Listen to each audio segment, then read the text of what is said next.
Hello and welcome to Enago's webinar in collaboration with Lab Archives, the leading research data management platform.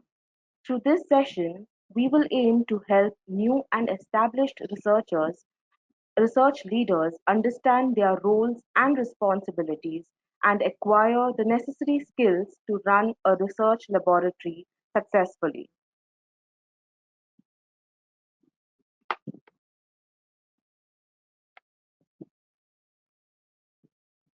Before we begin, I would like to mention that you can send us your questions using the Questions tab in the control panel, and our expert speakers would be happy to answer all your queries at the end of the webinar.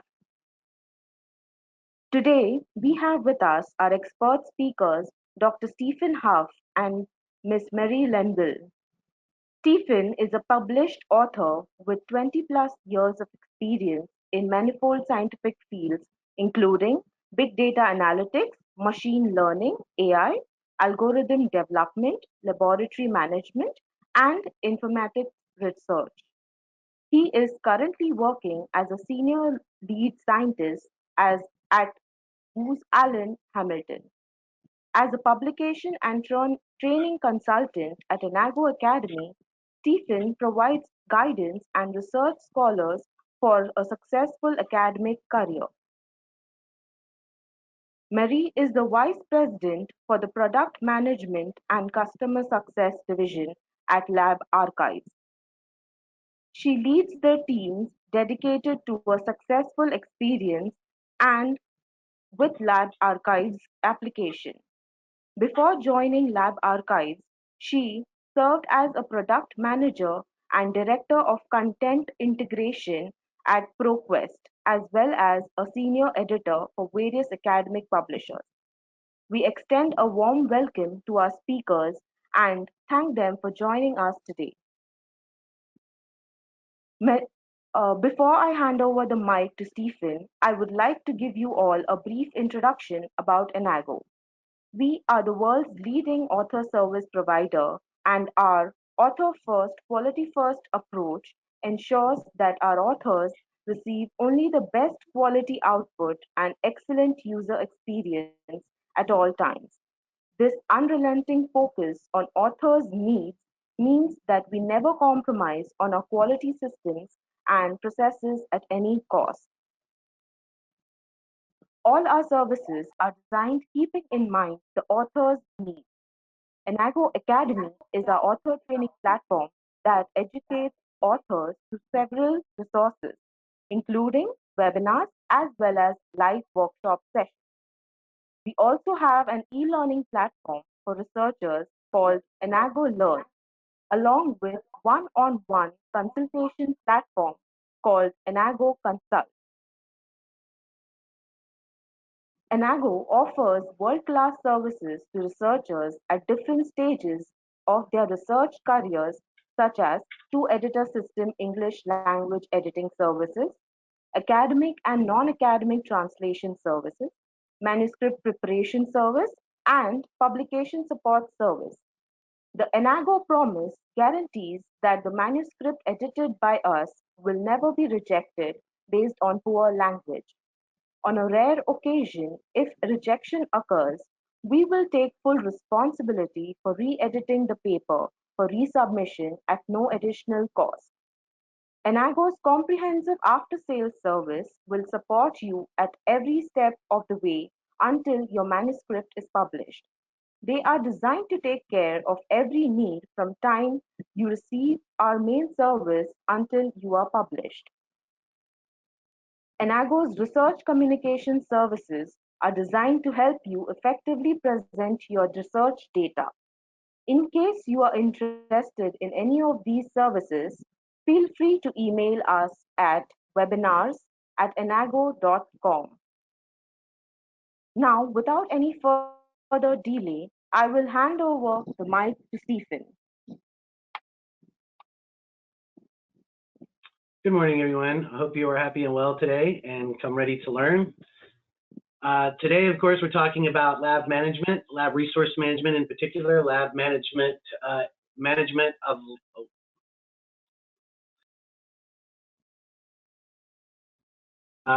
research grants, creating a healthy research lab, managing scientific data, and managing those data within a scientific repository, all things that I've had a great deal of experience with. So without further ado, as she said, let's get started. Importance of lab research management. Obviously, it's a good idea to start with the beginning. What is a research laboratory? There is a lot of ideas about that. I'm sure I've worked in a number of variations. A laboratory that's focused on research is a little bit different from one that's focused on analysis. It's a place, of course, for conducting research and experiments and investigation in controlled conditions, and that's an important part of the program because not every investigation needs to be controlled. Controls are expensive. But regardless of the size of the laboratory or the resources you're managing, keeping track of everything, especially as your lab grows, is always going to be a challenge. It's not something that everybody does well, and so sometimes we need an assistant in this practice, or we need to have some guidelines, some best practices that we adhere to if we're running the lab by ourselves.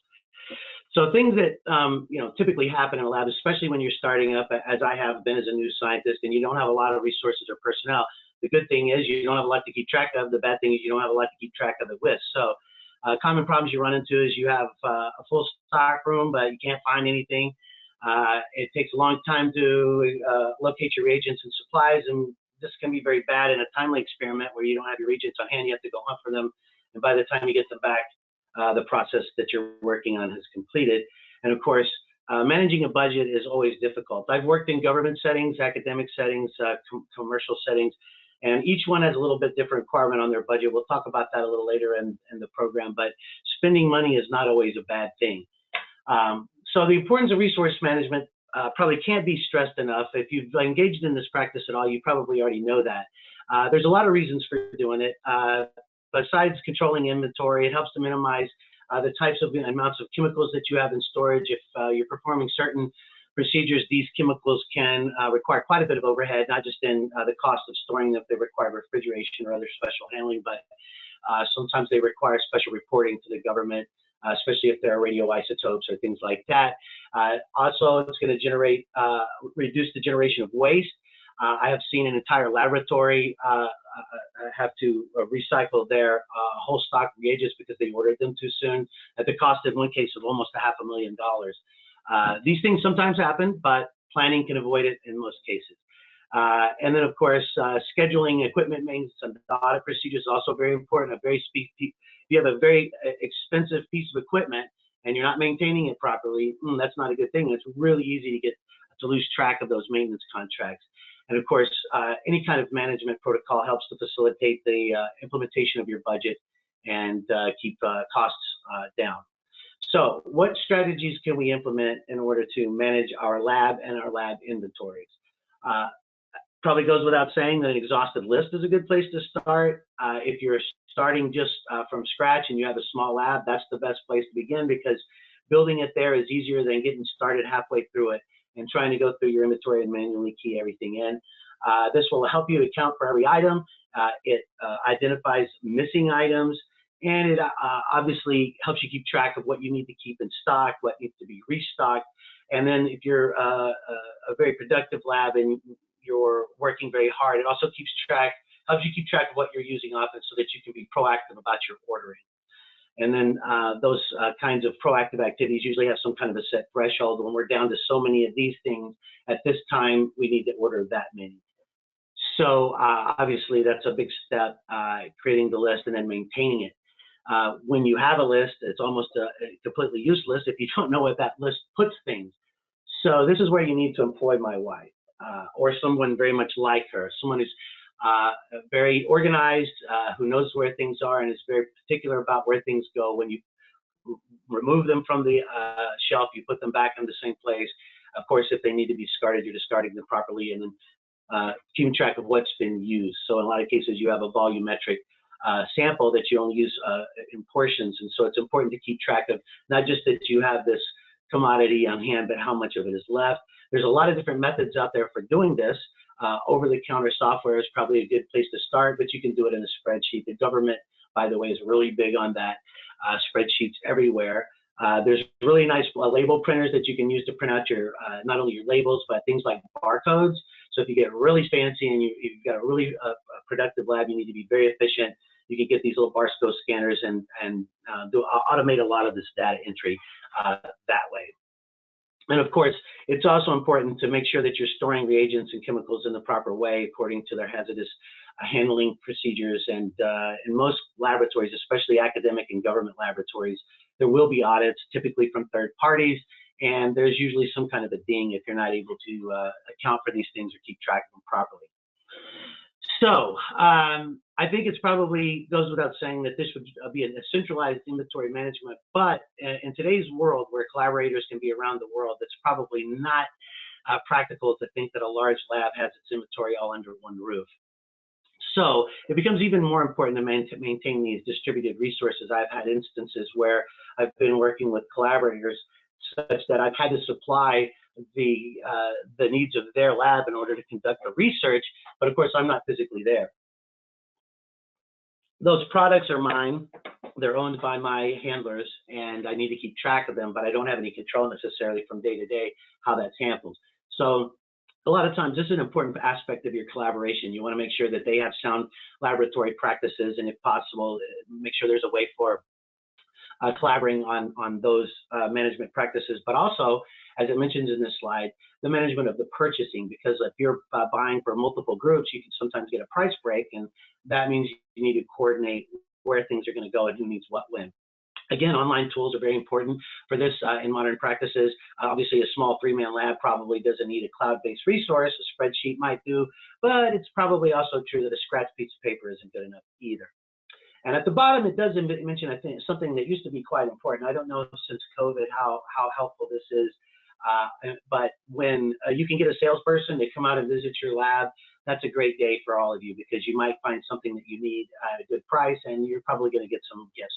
Those are always useful, especially if you're trying a new protocol. These things can be expensive, and usually vendors want to market their wares by giving away free samples. They get you hooked, and then you're a permanent customer. This is something, this item here, records and schedules, is something that is often overlooked in a busy lab, but it really shouldn't be. In my experience in academia, it's something you do yourself. In government, there's usually a third party that's assigned to help you with these things, because the costs come out of another budget, the facilities budget, you know, as far as like running the electric and maintaining service schedules for the equipment. A lot of times they'll take that off of your hand, but of course you have to supply that to them. So obviously it's important that if you're not doing it through a third party, to keep track of all the equipment that you have and their maintenance, and more importantly, their calibration schedules, because nothing is more embarrassing than running a protocol and determining that you have great results and then finding out that you didn't calibrate the equipment, which just leaves you very vulnerable, which probably means you've got to run the thing again. Most of the time we know that calibration is just a checkpoint. Most of the time the equipment will stay calibrated, but if you don't do it, you can't say you did it. You don't have that checkbox checked, that's a problem. So again, these checklists help you keep track of your equipment. It's maintenance and servicing, not only the schedule, but what needs to be done to it, who's going to do it. It's not fun to try to figure out where you bought this equipment and who's going to service it when you don't have these records. And I've been through that. It can take a long time to figure out who's responsible for maintaining that piece of equipment, even internally. So it's a good idea if you have paper copies to convert those to digital copies. Right now, the cloud is a huge point of migration for a lot of these previously siloed data repositories. You're probably going to wind up using something like it. You probably use it personally, something like OneDrive or Google Docs. Get those documents scanned in there and keep them. You'll be surprised if you ever need to turn those documents into something that's editable, like a receipt into a spreadsheet. You'd be surprised at the number of tools that are available for free, for instance, on Amazon that can do that for you. So if you ever need it, if you scan it in, you got it. And of course, make sure that everything that you have that requires permissions and signatures, all of those documents should be in one place, so that if you're away on vacation, you don't have to fly back from your tropical island bliss to handle some tedious but very important service request. Your lab manager, and if necessary, your lab personnel should know where these things are and have access to them. Also, speaking of lab members, it's important to assign responsibilities to each team member. This goes without saying when you're conducting research. You typically have one person that specializes in this aspect of the protocol and another that is specializes in another aspect of it. But each person should have carved out a certain set of duties that are responsible for maintaining the lab. Even if you have somebody that's a dedicated lab manager, even if your facility provides janitorial services and those kinds of things, most lab managers don't want the janitor in their lab for one thing. And even if that's the case, they're not going to be taking over cleaning your expensive equipment. So the people that use them have to take care of that. That also includes managing your stock levels if you're working efficiently, because they're the ones that are using it. They need to be trained and told, you know, put this back, record your volumetric use in this system, and make sure that you keep that up to date. And that's a very important thing, because the last thing you want to be, if you have a lab that's staffed with 20, 30 people, which is a fairly moderately sized biological lab in my experience, is to have to go back and micromanage or double check everything they do. In my experience, people come to these facilities educated precisely because they are self-motivated, self-managing. But you know, even myself, I require a little tap on the shoulder to do those tedious administrative things that aren't part of the things that make me come to work every day, that fun science and analysis that I do. Audits are also very important. We can't overlook those, because if we're doing best practices and then we're caught on a bad day in an audit, it doesn't really help us a lot. So I think it's really important to keep track of audit schedules, just like equipment schedules, precisely so that you know when you need to be ready for things. It's not to say you're running a sloppy lab on a day-to-day basis, but operations are messy, and it's good to know when you need to have points of order and have those things, have those rooms and things look tidy and neat for those audits. That also includes, of course, accounting for the inventory. Most labs don't experience this, but I have had call to go at missing equipment from time to time. Typically, this equipment is misplaced, but human nature is what it is. Helping keep track of these things with an audit track is going to help you out. Also helps keep track of the processes, the protocols that you're running, making sure that you're performing to quality expectations, and then keeping track of things like unnecessary or trivial expenditures, maintenance, compliance, and expiration dates. All of those things are going to be points of order that matter very much in the details of the thing. They're typically not contributing huge amounts to the bottom line, but what they typically do is contribute huge numbers. So even as the poet once said, everything counts in small amounts. Very essential to maintain those details as well as the big ticket items. So equipment maintenance tips. I've lately been working mostly with computational equipment. The computational landscape has changed considerably in the last five years, especially, but in the last 10 years, even so. Originally, when I started working in a computational environment, we bought what we call pizza boxes that are standalone servers that we kept and powered and maintained in our own little closet somewhere. That migrated to centralized server rooms. For instance, academic labs typically don't want that anymore. They want to keep a tighter control over access to their digital resources, primarily for security reasons, but also for IP reasons. I mean, that stuff is worth more than its weight in gold. So now everything is migrating to more centralized cloud-based services. As these things change, obviously your management protocols have to change. As regards to physical equipment, I don't think that you're going to be cloud resourcing your analyzers. So obviously you want to take care of those, you want to protect those things and maintain them very well. It's important to use the covers and shields, not just to keep out for dust and debris, but I saw one time where a lab technician was weighing gold, pure gold, but it was delivered in nanoscopic particles. And just by exposing it in a certain quantity, a certain concentration, without spreading it around on the measurement disc, to the oxygen in the air, it caught fire and combusted. So it's important to maintain things like that as well. Keep water away from supplies, not just for corrosion purposes, but some reagents are violently reactive with contaminants. Calibration and service records we've already discussed, but stressing it here for obvious reasons. And then, of course, maintaining accurate temperature controls. If you lived in Texas this year, that was a bit of a challenge for you. So a lot of times, if your lab is doing very well and very productive, you have backup systems, and it's important to not only maintain the systems, but the backup systems as well. All right, this is something that I know quite a bit about and I'm very fond of talking about: strategies to manage research grants. What are grants? free money, right? Well, not so free. Sometimes it's absolutely free. You don't have any strings attached. You don't need to report anything. But most of the time, people want to know what you're doing with your money, with their money, in fact. So we're talking about on the left-hand side, the bulk of the research expenses. This is what's paying for your lab to do the work. In those expenses, you'll have, generally speaking, direct costs and indirect costs. I actually went back to business school and got a graduate degree to understand this better, because it does matter very much. And the bigger your lab gets, the more productive your lab gets, the more impactful its research gets, the more important this is. So direct costs are typically going to be associated with maintaining personnel, recurring expenses, keeping the lights on, for example, non-recurring expenses, purchasing reagents for one-off protocols, and then, of course, travel expenses, which is a huge part of the scientific community. Conferences are extremely important. With COVID, a lot of those went virtual, but hopefully in the next year or so, we'll be getting back to in-face and in-person visits, because this is the way we network. This is the way information exchanges take place. And then your indirect costs are going to be things like your institutional overhead charges. Almost every place has one. Typically, when I worked at the government, for instance, starting at the top, that would be the first 1 or 2 star general, and down to the lieutenant colonel that I was, or equivalent that I was, we would typically lose 40% of our income. And it would carve out just like it does anywhere else, a little tax here, a little tax there. By the time it got down to us, if we were lucky, we had 60%. Some grants, they took more. If you could get some special grants, especially like startup grants, they typically wouldn't take any of that, but that's a very rare case. So what do you do with grants? And I will tell you that I've had some very strange experiences working with the government when it comes to funding. The same is true, though, in almost any enterprise. Commercial and academics have similar situations. It's not enough that you save your money. They give you the money to spend. So the important part is not to keep it. The important idea to keep in mind is to spend it, but to spend it properly and spend it wisely in a way that helps for you to accomplish your goal and the institution to get what it requires out of your laboratory. So obviously, you're going to have to buy some very specific things to get certain things done. In a computational lab, typically I'm buying client-side hardware to keep my technicians working. They need a computer, for example. Sometimes they need hotspots if they're in certain parts of the world.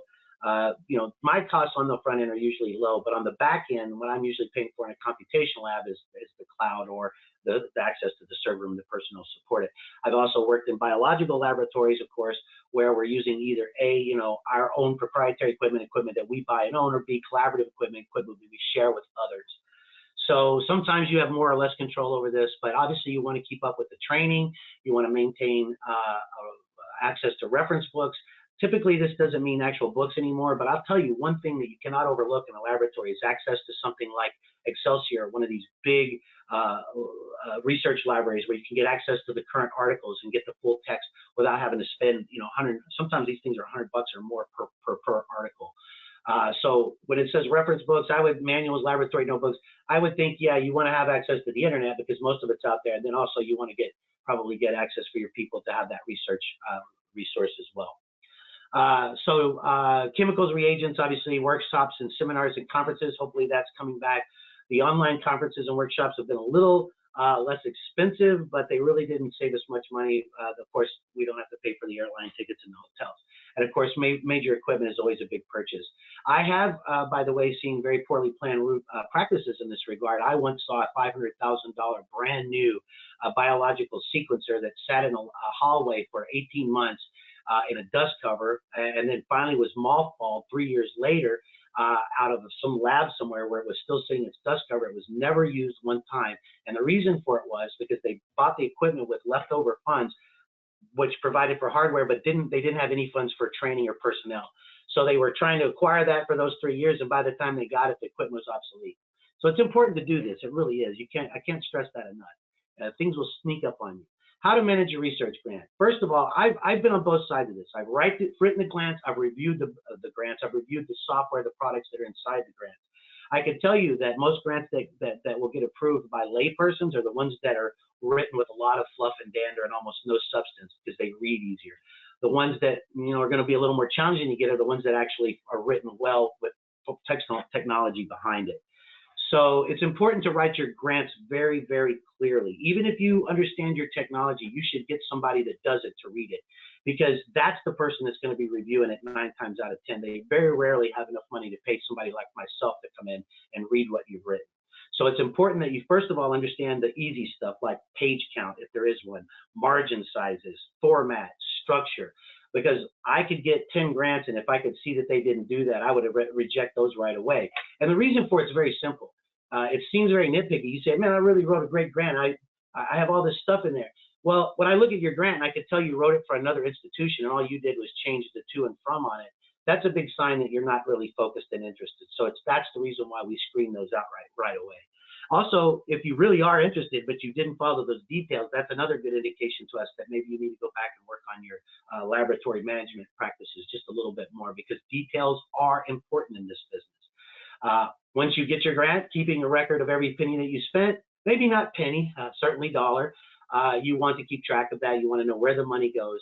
And I have in more than one case been told, hey, you still have money left in your budget, spend it in the next 30 days, or or something's going to happen. I don't know what, but they want you to spend that money, but they also want you to keep track of it. And obviously, reporting what you've done is very important. I worked on, for example, SBIRs, which are a small innovation business. I can't remember the rest of it, but these are grants that the government gives out to small businesses to encourage them to conduct research.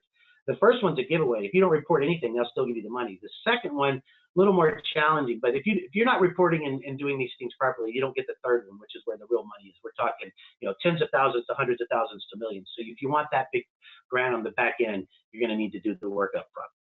All right. So how to create a healthier research lab. And this is also something that any long-term researcher will know quite a bit about. I've worked in healthy labs and I've worked in unhealthy labs, and I've worked with both of them myself. I like to believe that most of the time my lab is healthy, but every once in a while, you get somebody that's incompatible with your lifestyle or your practices, and things happen. My overall general method here is to trust that people are coming into research environments because they're self-motivated, self-guided, and because they don't want to be micromanaged on most issues. That doesn't include the details, the administrative details, accounting for your time, showing up for work, calling when you're not going to. Everybody's an individual, but when it comes to doing their actual labor, I find most people will manage themselves. So the best conditions, I think, are focused on that, treating everyone as an individual with worth and value, letting them work on their own schedule and time where it's appropriate, but of course, healing them to the laboratory schedule when it's appropriate. I once had a graduate student that came into the AFRL who would not show up before 1 p.m. And well, she was from California, so the hours were always a little bit off for her. But she would work at those, 7 or 8 o'clock at night, and she always had her products. And I just had a little trouble convincing her that when my boss's says everybody should be at a meeting at 9 a.m., that really includes you. I don't have any way to let you off the hook there. So sometimes you have to put those guidelines, but the fewer the better in my experience. This is the reason why I mentioned, I think, as part of number 1 and 2, the flexibility of work preferences. Hours are important, but we're not punching a clock in the lab most of the time. Although I did work with a very well-respected colleague that was having trouble with his lab team that started requiring them to log in and out every morning and every afternoon when they went and lunch and report what they had done in the lab. He was I don't know if it was a punitive measure, if he was really having some problems with them, but very quickly he turned over the entire lab, including a very top-notch laboratory manager that did all this for him. It was a very big loss for him, and I don't think it's a good idea in most cases. Gratitude is the key. Positive feedback is always helpful, always well received. Negative feedback, sometimes necessary, never well received. My golden rule is praise in public, correct in private. Encourage a collaboration rather than a collaborative rather than a competitive environment. This is very difficult to do. Why? Because most of us are competitive when it comes to our scholastic and academic achievements, and our professional achievements even more so, perhaps, because there's money on the line. So how do you do this? Well, that's a nuanced approach that's individual to everybody in your lab.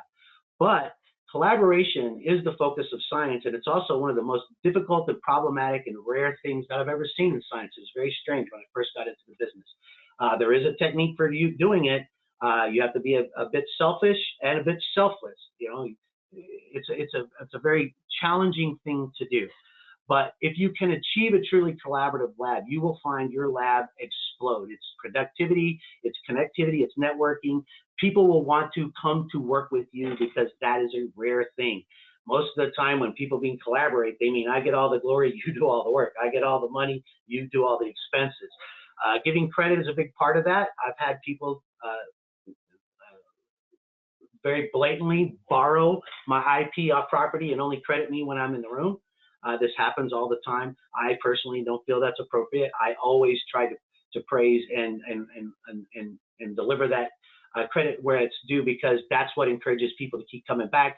If they're successful, then I'm successful. I've always believed in mentoring that way. And never make comparisons, because everybody is an individual. If you've had an older brother that's a huge success, or an older sister that's a huge success, you know how that feels. It's not helpful. Destigmatizing failure and focusing on success is also another personal philosophy that I have. I spoke a lot in lower, public schools, elementary and junior high and high schools. And one of my first things was to ask the students was, what do you think my job is as a scientist, to get things right or to get things wrong? And the obvious answer is to get things right. Well, that is the goal eventually, but to get there, you got to get things wrong more often. So I feel like my job as a scientist is to fail, but fail gracefully and fail while I'm learning, because each failure is a step along the way to the success.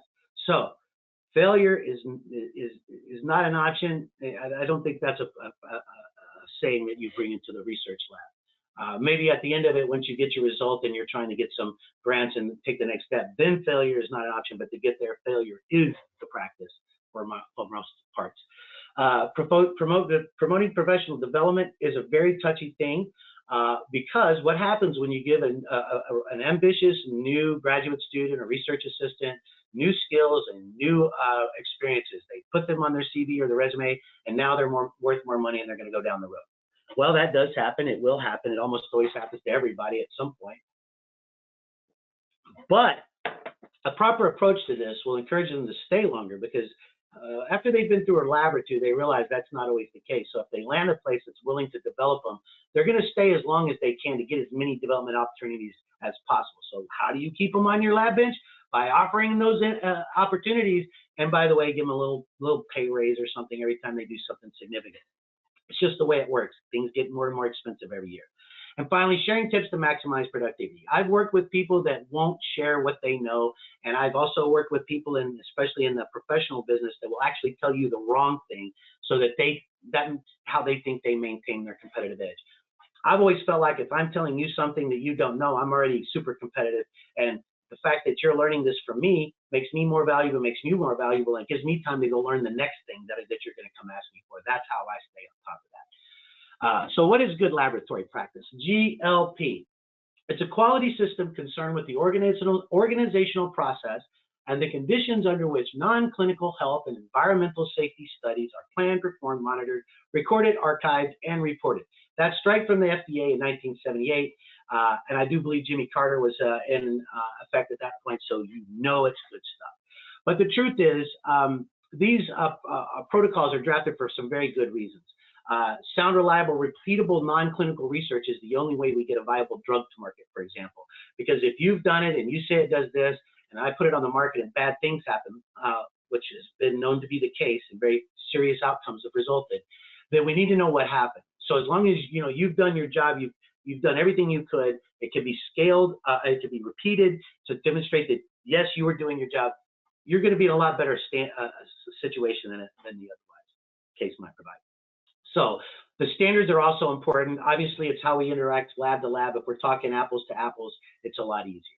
So principles of good laboratory practice. What are they? The test facility and organizational personnel, obviously, you have to maintain those programs. Quality assurance, having those programs, believe me, most of the time, most places don't, especially small labs. Quality assurance is, for most small labs, what happens on the backside? Can I get it past peer review? Because a lot of times quality assurance is icing on a cake. You want to do it, you try to do it while you're in effect, while you're doing the protocol, so that you don't have to go back and re-audit yourself. But in a bigger lab, a more productive lab with more resources, obviously you're going to have an entire quality assurance program or team or person even that takes care of that for you. Maintaining the facilities, apparatus, materials, reagents, and the test systems all go into keeping a functional physical lab plan. So if you have all the equipment in hand, that's a good starting point. Now you need to get your protocols and your people in there. So you need to keep track of not only the items, but the procedures as well. How did you do this? This, again, if it's part of your publication, part of your end product, you've documented that for your paper. But what I typically see in most labs is, okay, now we have our results. How do we get them? And they go back and they document them backwards like that. That's going to be typical for a fairly small lab that's engaged in very basic R&D, because a lot of times you're not just doing the research, you're embedding the steps that finish the research. So it's a research within research. But a more practical, more developed lab, a more practically oriented lab will have standard operating procedures. And this is very, very, very important. Can't be stressed enough, because if you lose a good lab teammate or a lab manager, even worse, those standard operating procedures are probably all you're going to have after they're gone, to find out what was done and how to do it correctly and repeat it every time. Performance of the study, reporting the study results, storage and retention of records and materials, all of those have to be maintained by somebody, typically in something. Nowadays, a lot of this is electronic. I encourage you to make more ubiquitous use of electronic media if you can, because paper documents are problematic for a lot of reasons. So why do we need it? Well, you don't always need it, and it's important to know when you do and you don't, because the last thing you want to do, this stuff is tedious, it's expensive, it's time consuming, it's resource draining. I mean, the whole point of it is an investment. If you put in $1, you're trying to get $3 out of it, or save $3 on the back end. What you don't want to do is put in $1 and then put in $2 more.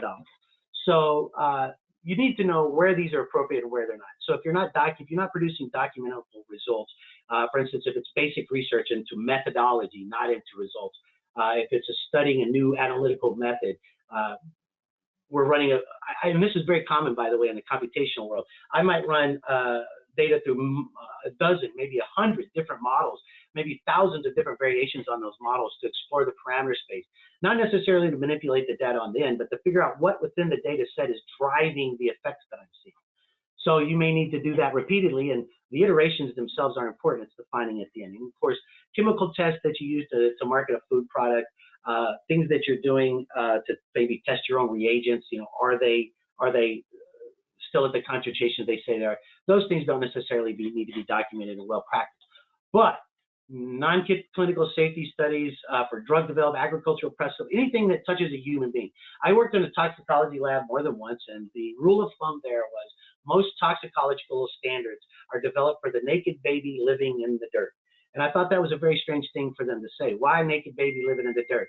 Well, the idea is if you can produce a chemical that will not harm a naked baby living in the dirt, then you're never going to get sued or something like that. But these ideas are very important, and it's important for these practices to be able to establish that you have to have, I guess, the baby, he has to be naked, and there has to be dirt. So you need to document these things. All right, so some expert tips to become a good lab manager. The first one is something that I think is actually quite important. I'm really happy to see it there at the #1 bullet point, because maintaining motivation and enthusiasm is key. So maybe you provide free coffee, maybe you put out a bowl of chocolates every Monday. That seems really silly. Could be that you provide little goodies. Every time you go to a conference, you bring back pens and notepads. And by the way, you try to take a teammate to the conference with you. It could be a really choice assignment for somebody that's just got out of grad school. They've never been to one. Ensure your lab members are up to date with the latest in training and advanced. I've already talked about that. I know probably 3 out of 4 researchers you'll talk to are very reticent to train and advance their teammates, especially the good ones, because they're afraid if they give them new skills, they'll leave. And that's true, especially if you're running a bad or dysfunctional lab. I try to flip that around on the other hand, because I try to look at it from my experience. You're not going to stop me from advancing and training myself. I'm going to do that anyway. But if you're helping me do that, then I value that. Now I have a relationship with you that says you are invested in my future just like yours. So yes, it's a little bit chancy, but you're going to lose the personnel anyway. What you want to do is try to keep them longer. And I think that's about the only way in today's market to do that. Conducting lab meetings, which are very tedious. I'm not a big fan of labs, of meetings. I'm especially not a big fan of meetings for the sake of meetings or meetings to schedule meetings, but they are essential. You have to do them, especially in today's Scrum-based world. If you're doing computational research, you know exactly what I'm talking about. We meet every day usually because we're iterating the code, we're running the analysis, running the models. So lab meetings are important. Typically, it's once a week. If you're hot in the middle of a protocol, it'll be once a day. It doesn't always have to be everybody. It can be informal, you going around one-on-one, but you got to touch your people every day. You got to touch them every week. Track expenditures, keep track of those expenditures. That's important not only for the accounting side, but this is an important thing that I've seen neglected more than once, to make sure that when you come to me and you say you're ready to do your work, that I have what you need. Because there's nothing more deflating to expectations and ambition than me to say, man, you've got a really good thing, and I really told you I was going to do that, but guess what? I spent the money on Bob instead, and you're going to have to wait. That's a bad thing. And effectively dividing your time between management responsibilities and actually sitting on the bench and performing work with your teammates is important. Obviously, if you're running a multi-hundred person lab, you're not doing that, but most basic researchers are small enough, running a shop that's efficient enough to support that. I think it's also really important to get up there, roll up your sleeves, and be a part of the team for two reasons. First, it keeps you current. Second, it keeps your eye, because when the cat's away, they're nice will play. Everybody's human. So data files. As a computational scientist, this is very important to me. I have a naming convention that I've used for a long time. I think it works pretty well. It's not really necessary so much anymore with the modern advanced file systems, but it's still very helpful to me, especially when I'm producing a lot of documents. I'll use the year, then the month, then the day in 2-digit formats, and then some useful name for the file. And I'll use underscores in those spaces, special characters, because I work on a lot of Linux boxes. So what goes in Windows or Mac might not go there. So I have a very specific naming convention. This way I can look at things and immediately get intimate knowledge about the content of that file just at a glance. So grouping files within folders, that's pretty obvious. Naming folders and files based on their topics, not their creators, because I don't need to know this is Stephen Huff's document version 3. I need to know what it is and what it's about.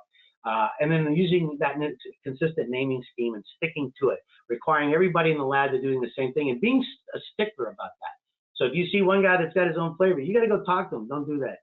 Please, adhere to the practice. I'm just going to have to go back and rename it. And if you've done something that's kind of incompatible, where you've named it this, where I think it's that, and the names look the same, then we've got a lot of rework to do. You might as well just throw it all out. Structure your folders with some hierarchy. Sort the folders based on completed and ongoing, and ensuring you have backups are all very important. These days, probably you're putting these things on some kind of a cloud-based resources.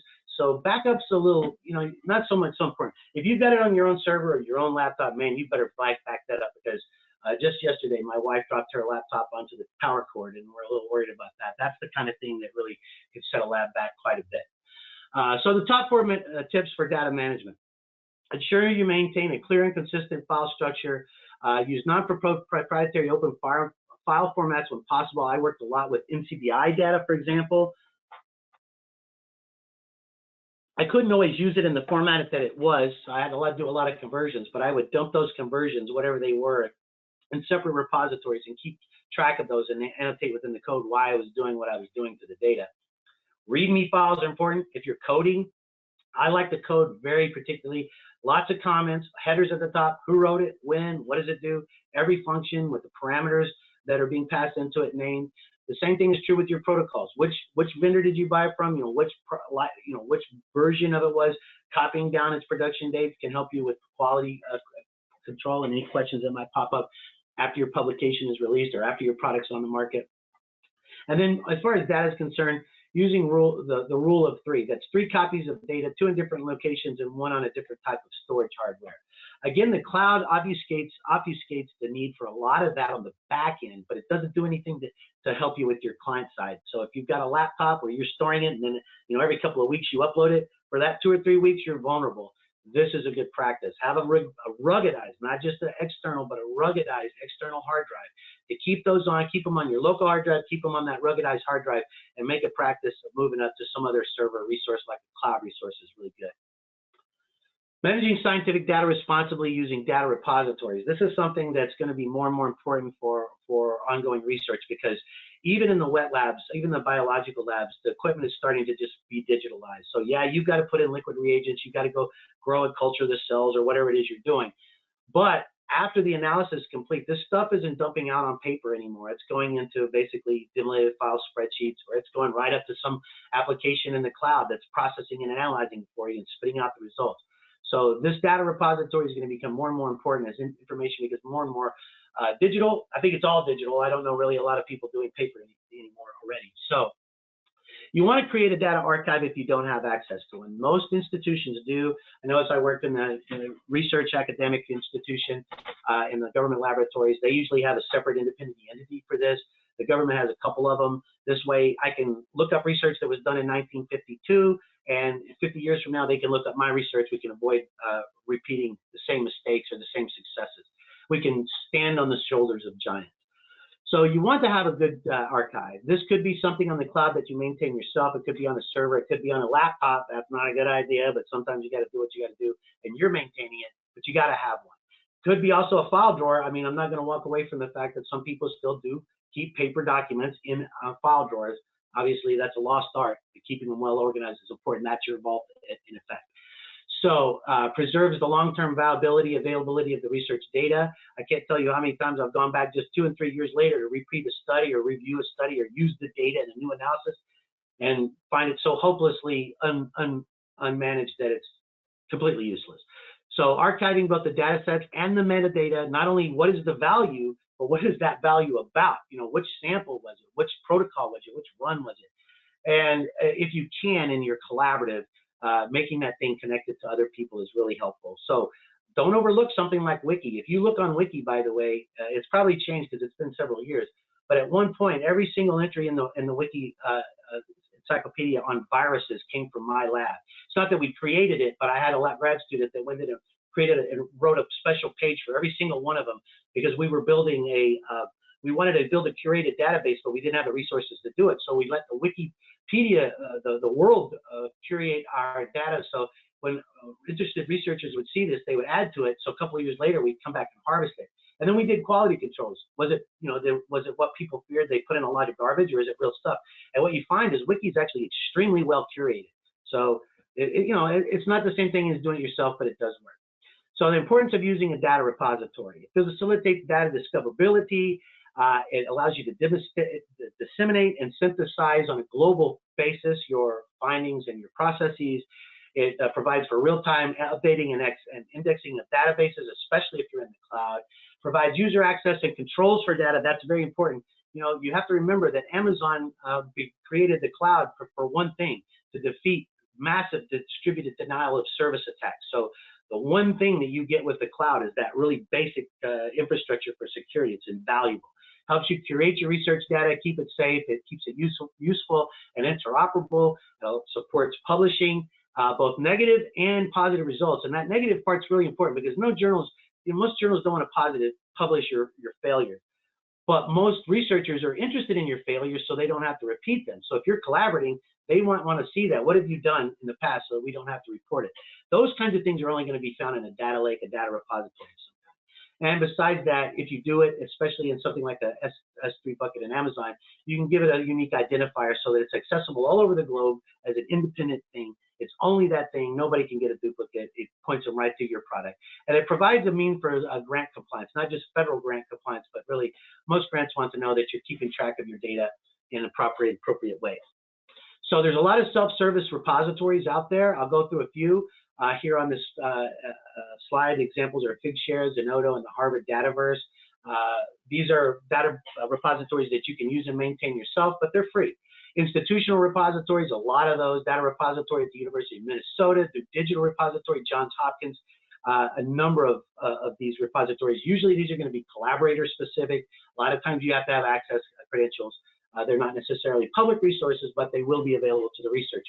Domain repositories include like the Roper Center Public Opinion Archive at Cornell University. I use the NCBI quite a bit for all kinds of biological data. It's just amazing what's out there, just gigabytes and gigabytes of it.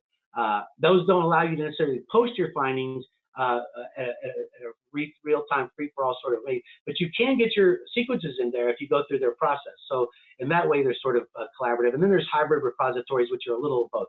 Give you that global access, but also allow you to maintain some control over it yourself. How to find a data repository. obviously a Google search, good start. You can also go to Share, which is a big repository such as Figshare, Data1, Dryad. If you're doing things like machine learning, deep learning, there's a lot of curated data sets out there with labeled and unlabeled data, for example, that you might find useful. There's DataCite. It's a list of specific repositories. R3 Data, a registry for worldwide index of research data repositories. Fair Sharing, it's a database of data repositories and associated metadata standards and policies. That's going to be especially important if you're doing computational research in the bioinformatics domain. Provide different journals, for example, Nature Scientific Data Journal, and of course, government websites like I've used in the past, NCBI, and then there's the private data sets like the Google data sets and all those I mentioned about deep learning. So advantages of sharing a data repository should be obvious. There's also some disadvantages, security being number one. But the reason why you might not want to use your own data repository and use one that's more mainstream, commercial or private or public is precisely for that reason. So once you get past that, this allows for your collaborators and, more importantly, those detractors you may have or those that are simply interested in verifying your procedures to check your data. They can also use it for alternative analysis. I know that's scary for a lot of people. As a computational researcher, I run into that all the time.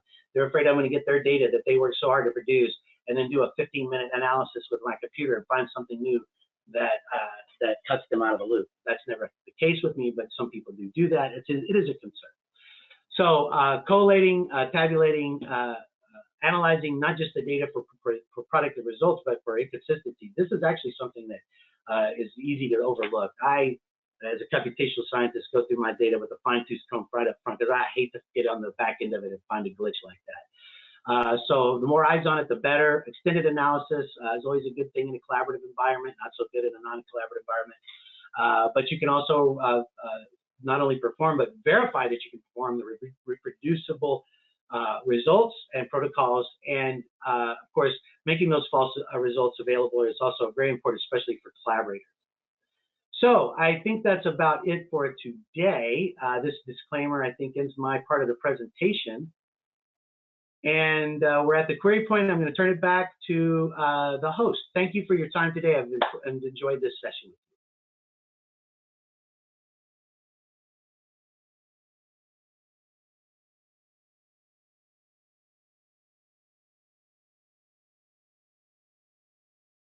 Okay, thank you, Stephen. I'm going to take over from here, I think. I want to share with you about LabArchives, ELN. This complements a great deal the information that Dr. Huff just shared with us. Let me just take care of one thing here.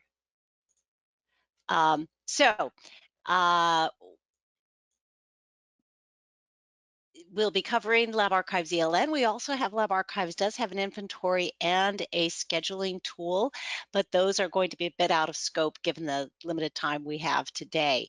So let me first talk about LabArchives ELN because it's an important part of this workflow that was just described, and certainly when it comes to recording your data, managing your data.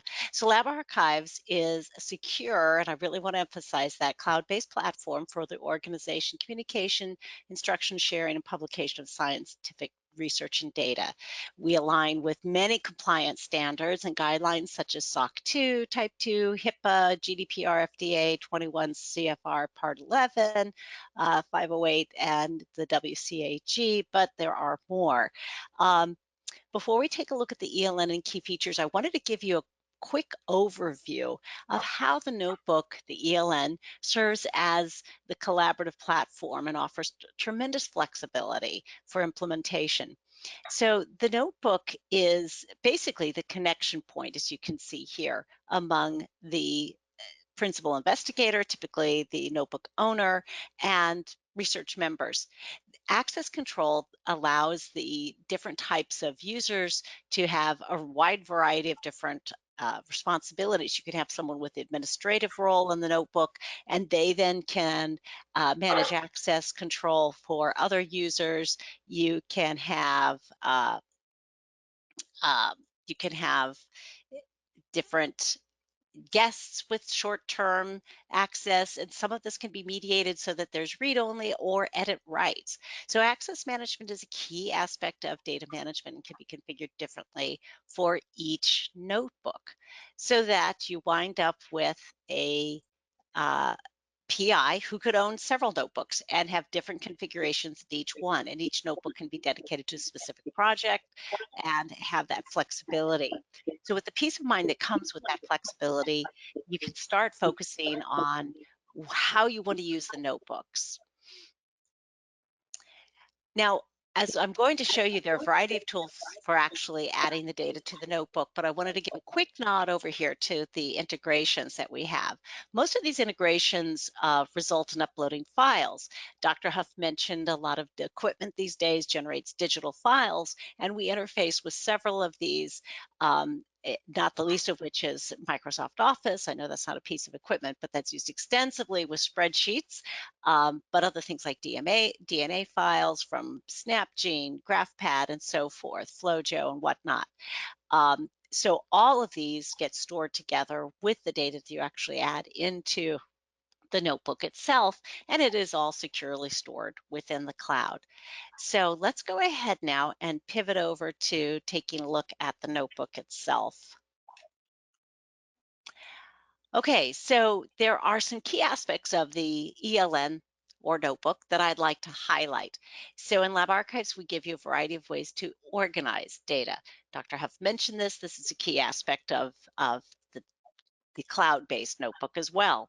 So here you can see in my sample notebook, I've got a project-based notebook, but you can have a notebook that's dedicated to lab resources. It could be a notebook that's organized around a sub-project dedicated to a person, dedicated maybe just to manage the information about your lab resources in your lab.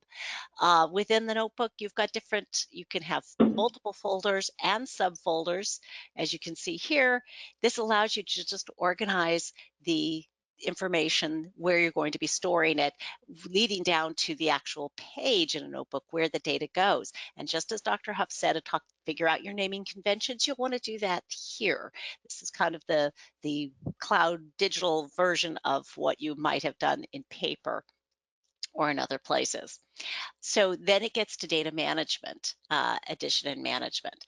And as you can see on this page, I've got a variety of types of data. We allow you to add text through rich text editors, which are used extensively because it gives you that ability to provide information on what is the plan, what's the overview, who's going to be involved, all that contextual information that connects the actual data files, especially if you're working with very large data sets that may be too large to be actually housed within the notebook itself. This is going to give you all the connective information among those.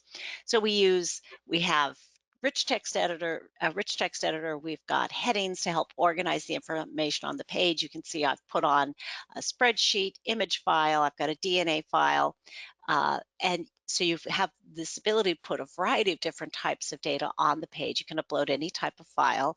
The file size is 250 megabyte limit unless you're at an institution where we have an enterprise license, and those that oftentimes have a large file upload capacity that goes up to 4 gigabytes per file attachment. In addition to these types of entries, we also have tools that are very customizable, such as our widgets. Now, this is one of our standard widgets, this PCR calculation, but you can build your own and customize. The whole page layout is actually customizable, and that's so important because the way I need to organize my notebook and the page for a specific protocol and so forth may be very different from one experiment to another. I need that flexibility, and we give that to you. In addition to the actual entries where you're recording data, recording your documentation and so forth, we give you ways of adding metadata to that in and of itself.